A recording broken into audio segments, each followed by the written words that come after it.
and welcome to Sam's on Wrestling. I am Elder Sam and I am joined by Baby Sam. Hello, you call a 26-year-old man a baby, but this to you 18th century man. Hey, everyone now knows you're a baby.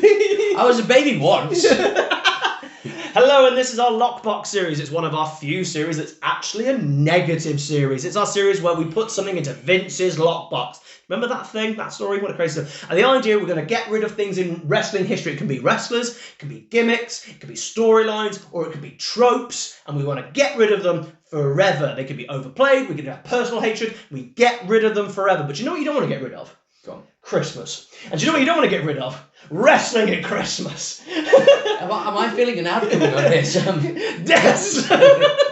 I'm going to mention it in every video in December, so get ready for it. If you aren't familiar, that we do a wrestling Christmas every single year. This will be our second year doing it. We'll be here from December 24th all the way to the 1st. So if you enjoy wrestling, you're going to get away from the outlaws and the in-laws. You want to, maybe you enjoy wrestling, maybe you're alone. Come and join us for most of wrestling. We're going to do best of WWE, worst of WWE. We've got a hilarious Christmas episode made by people from you. You people have helped us out with the Christmas episode, as well as our New Year's Eve. We've got our predictions. We've got our results from our predictions. It's WrestleMania predictions. It's going to be a great Christmas. So come and join us on December 24th. But this is our Lockbox series where we want to get rid of stuff.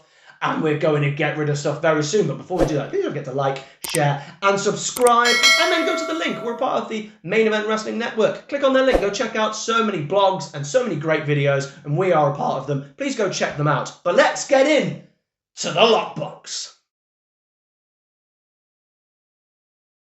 Sam, I'd like to go first. Okay. Because mine is such a small thing that I don't think we're going to talk too much about it, to be honest. Well, let's talk in. Yeah, there's so little about it. This is a little appetizer. But here's a little moosh to yours, because quite frankly, mine is such a small thing. And you think to yourself, is it really that? Well, you really want to get rid of it? But I'm done.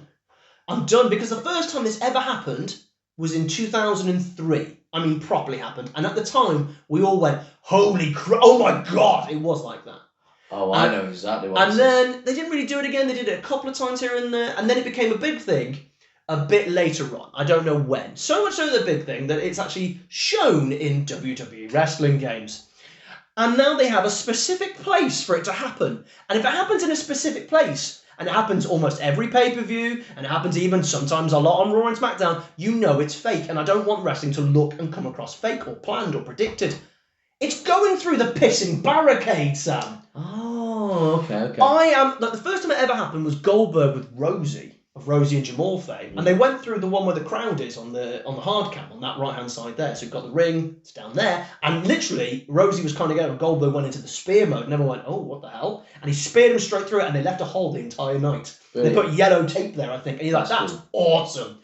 They go through the barricade every 5 minutes. Roman Reigns, it's in every single Roman Reigns match. And they just so happen to be going through the same spot. And what about the other barricades? There are literally four other corners. Because they're actual barricades. I am so sick of them going through this one barricade over and over and over. It's a boring spot now. It barely pops the crowd. And if it does, it's one of those European crowds that will pop for everything. Because they don't care at this point. I love them, but also it's just like, come on, lads. This is why AEW get away with murder. Just trying to have a good time. No, you're like, no, don't cheer and enjoy yourself and smile. No, I'm happy with that, but I want you to go, boo, boring, do something different. I'm so sick of them going through the barricade, Sam. I understand I'm so sick of it. I'm done. It's every Roman Reigns match. It's every match with anyone who has a spear. So Jey Uso happens to him all the time. Braun Breaker happens to him all the time. I am just so sick of it. I'm done. Every Goldberg match had it as well. And it's just, I'm bored of watching people go through this. It's not the fact they go through the barricade. It's the fact that it's the same barricade in the same spot. And it's the same spot as well that they do. It doesn't look like it hurts much. It doesn't. Well, because it's a soft barricade now. Yeah. Oh, I'm done. It annoys me so much. I understand it, Sam. I wasn't expecting it. I like a barricade spot, but I agree it's becoming like the DDT of like spots. Yes. You know what I mean? DDT used to be a finisher. Yeah. And exactly. now everyone has a DDT. So I get what you're saying. I'm not a big fan of it. It's massively overused. It is laziness. It's like, okay, we'll just do a barricade spot because that'll pop a decent reaction, but we don't really have to telling a story. No. So I get it. I'm with you, Sam. Yeah. I don't think I detest it as strongly as you do. I'm done. But I'm quite indifferent to it, and I suppose that's the most damning thing I could say. Can I add it to the lockbox? You most certainly can. We are adding it to the lockbox, going through the goddamn barricade. I'm going to be even more specific, particularly in Roman Reigns matches. It's going in to Vince's lockbox. Sam, you've had your amuse-bouche. Are you going to give us a big dinner, or are you going to give us a little dessert, or quite frankly, you're going to leave us hungry? It's a Whopper. Yes. Burger King, Gordon Ramsay. Yes. It's not to everyone's taste, but hopefully it'll be to yours. I'm trying to remember what it actually is now. I'm thinking of food so much. Yes, it is. Yes, it's a Vince special. It's retconning storylines, Sam. It's one of the massive ones. It's obvious. It's not exactly, a bouge-wouge, fancy pantsy. No fancy pantsy. It's not special, you know what I mean? It's not hating the young pop. It's not exactly. It's not getting rid of Titus O'Neil as a concept. It's not European cuisine, but it's your basic fish and chips. It's your basic, yeah. Look, it has to go in there, Sam. I think what triggered it for me is watching the Cena heel turn play out, and then suddenly, randomly on a SmackDown, he cuts a promo to standing, he's not mean anymore, and then we just all kind of really forget about it. It's that, and that reminded me of how much I really, really hate the fact that so many times in wrestling, we do a storyline, we decide it's rubbish, and we just forget about it. Wrestling is a unique genre in wrestling where you can actually go, each character has such a unique and complex backstory. History. Why don't we factor these things in? Jinder Mahal is an example, and obviously it was terrible that they pushed him anyway. But if you're pushing him, if you're going to do this whole thing of, right, we want to appeal to the new, etc., we're going to make him champion, and we've okayed that, and we're in that universe apparently, why are you making him suddenly this character that he hasn't really been for a long time, which is just, oh, I'm Indian and therefore I don't like America. It's like, come on. Like, he's got such a unique story. If you want to make him champion, reference the fact that he was in 3MB, he's a nobody. Like, it should be a complete fluke that he wins, and he can suddenly turn heel because he's desperately trying to keep hold of a championship that he flukily earned, and that's an interesting story. Things like that. That's another minor example that you could talk about. Characters, you're leaving so much really interesting stuff on the table, even if the storyline was bad, to reference it. It's great when they do references, and they reference like 10, 15 years ago, like Punk referencing that Randy Orton Punk kicked him and cost him the World Heavyweight Championship. They brought that into 2011, that's Punk.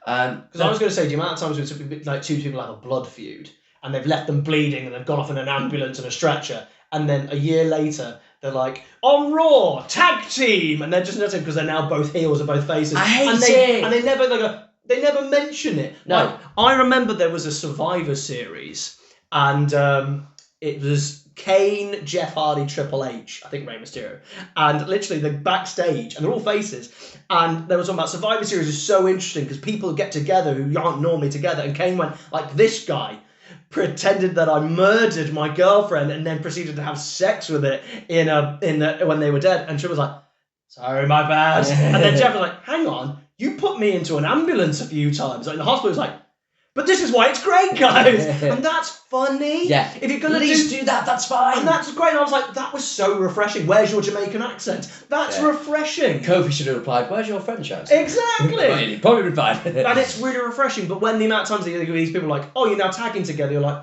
didn't you hate each other before? Mention it, talk about it. You're absolutely right. The beautiful backstory and history that people have. But that was Vince, though. I think Triple H is very good at that now. I think Triple H cares for history and he knows that fans aren't stupid. But Vince was like, they don't remember. And I was like, no. You don't remember. They will. And I don't know why no one shouted him down. Sam, this is not an amuse-bouche. This is not. You have left me full. I've gone to a buffet of hatred. I did say it was a Whopper. I despise this because aren't you doing a TV show? And wrestling is the most unique medium out there where you can actually call on, like, okay, here's a random, like, lower mid-carder. He's got like 10 years of like complex stories and different tag partners and different histories and failures and successes that we can just draw on from a story. It's already there, lads. You can just use it. It's there. You want to make Jinder Mahal champion. He's a nobody, but he's got all the story that you can use and you don't use it. And again, I'm using examples because I can't think of other ones, but there's just countless throughout the years. And I think it's a real shame and it really insults fans' intelligence. And I don't like the fact that it patronises me. Yeah. And it hurts my suspension of disbelief, which is frankly hanging on by a thread anyway in wrestling, if it was ever there. But yeah, really, because it just treats me as a fan as if I'm an idiot, and I know that I am, but I don't like to be told it. I do like the fact that a lot of our tropes that we get rid of are Vince-isms. They are really Vince. There's a lot of Vince-isms. We'll slowly get through the whole of Vince's career eventually. And then we'll be like, oh yeah, Triple H is now rubbish. So we start with Triple H's things. Sam, yeah, that can be put in the lockbox, and I don't think there'll be room because it's so large. We're going to need a bigger box. We're going to need a bigger boat. Thank you very much for joining us on a lockbox. What would you want to get rid of? I will point out that if you do some decent lockboxes in the comments, we will do a fans lockbox series. We've already done a controversial text. We will do lockboxes as well. Please put them into the comments, and one day we might do a fans lockbox series, and we'll try and argue whether it should go in or not.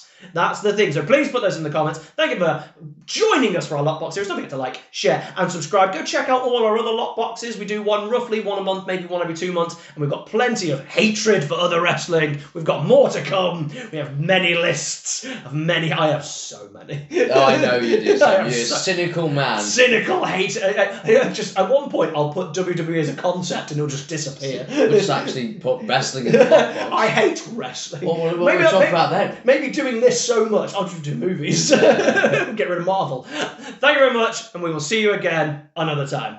Bye-bye.